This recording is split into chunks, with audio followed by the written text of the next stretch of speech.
Right, lads, we haven't done this in a while. Hi.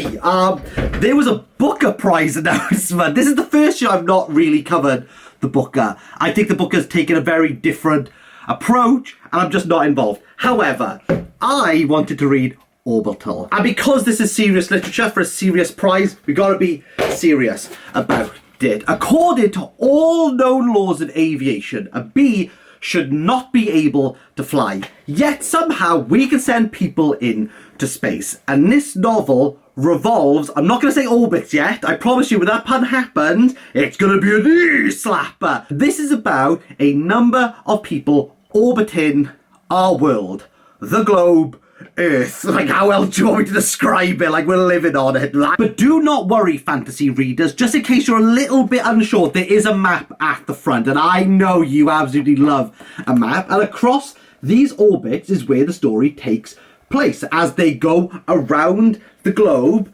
documenting their fairly mundane activities, reflecting on their duties, but also their lives, and trying to maintain some semblance of normality with a group of people who you've never met before, all are wholly distant from everything and everyone they've ever known. They will have a little giggle how the cosmonaut has to poo in a separate toilet. That's quite funny, because even the most out-of-world experience will draw some semblance to what we know. There are fissures, there are cracks, there are boundaries that we set up between each other on this earth, and even amongst the stars. Side note, unless it's the new Star Wars, that's way too close. That's what? No, way too close. If you've seen it, you know. And I know what you're thinking. All of this is such a small package. I'm 5'8". We're Welsh. We're meant to go underground. I'm basically a dwarf, but I'm 5'8". Oh, you mean the book? Gosh darn it. Yes, in 136 pages, we have pruned prose. Nothing goes to waste, and nothing is really expounded upon, because right at the beginning, 3 pages, like, forgive me, 3 pages, right at the beginning, one of the characters reflects about an artwork that he was learning about in school. Les Maninas! I don't know if that's correct, and I'm not going. It's this painting by Velázquez. It is one of the most, I think it is the most analysed pieces of art ever. And the reason why it's so captivating to people who enjoy art is, who is the subject of this painting? Now you might think, bam, slap bang in the centre. It's the small girl. Some people might say it's the 2 dwarves, little people at me, I don't care. Kicking the dog? It might be the artist Velázquez himself who's just there. Maybe it's the king and queen themselves who are caught within the reflection. That is what the artist Velázquez is actually painting in front of us. Or is it this guy who's realised, this looks really boring, I'm off in the distance? Like, what is the subject? Is it what we observe, or is it what is being observed? And this is what Samantha Harvey, is this the first time I've mentioned her name? But sorry about that, Samantha Harvey. 50k is 50k. Well done you. Spend it on something decent. I mean, in the cost of living crisis in the UK, I mean, it won't go far. But 50k is 50k. Well, am I right? Orbital! What is the subject of this book? Is it the observer or the observee? Is it the astronauts themselves? Is it the Earth? Or is it the actions which the astronaut and cosmonaut do reflect Earth? That is what Orbital orbit around. I told you it would be a good one. There are other people who have reviewed this book, and I'll link them down below, but I think this painting is like the crux of this entire extended metaphor that Harvey is discussing, of which she has done multitude of research with NASA, with astronauts, in order to give a real life explanation of what it's like to be in orbit. Velázquez's painting is life-size. Everything is drawn in proportion. So when you go to see this painting, Google Images isn't going to do it. Unless you want to go really big monitor.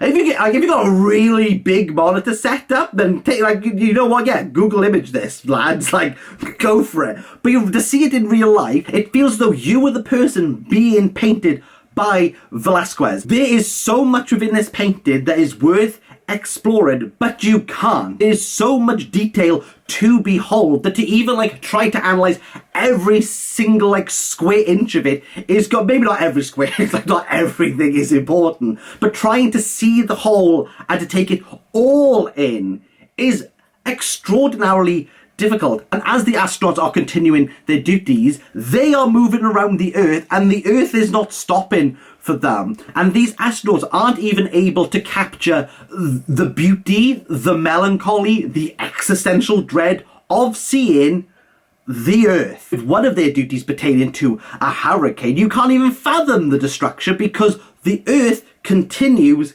to spin. There's a Colin McCann reference there. Let the great world spin. Hey, people. Cancelled once again by someone in the comments for mentioning Colin McCann. Damn you, vague username with an avatar. The great world continues to spin without care, and they must carry on floating on, continuing with their work duties. They see none of the detail, and when they are to circumnavigate again of what could have possibly happened, they know not. This is a book that is like in some way mundane, not to the length of Knausgard, which has absolutely killed me. I hate this man. I hate this man. But interestingly, it is not a book, and it's the way that you think it would go in saying that by continuing on there is resilience in humanity. And it doesn't. I think it's more that like the brevity of life, the way that we cannot actually fathom everything is something that makes you human. Like, you are unable to see the whole picture as it is, and what captivates some people are not going to captivate yourself. It's a lyrical work that is not poetic.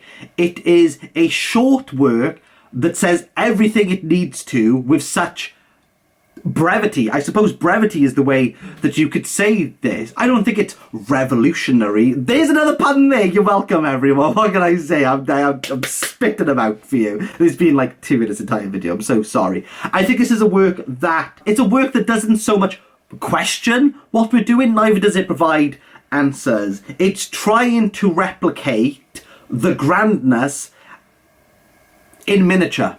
I think she's able to express the brevity of life, that of the observer, and possibly that which is being observed.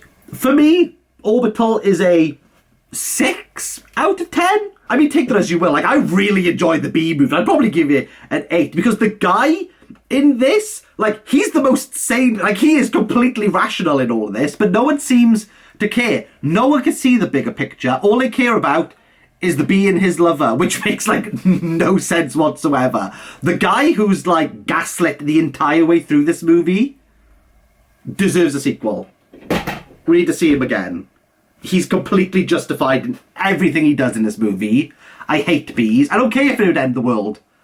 I hate bees. I don't like them. They sting, they're big, they go buzz. They're 3 things that I would not be looking for on a Tinder profile. You're welcome.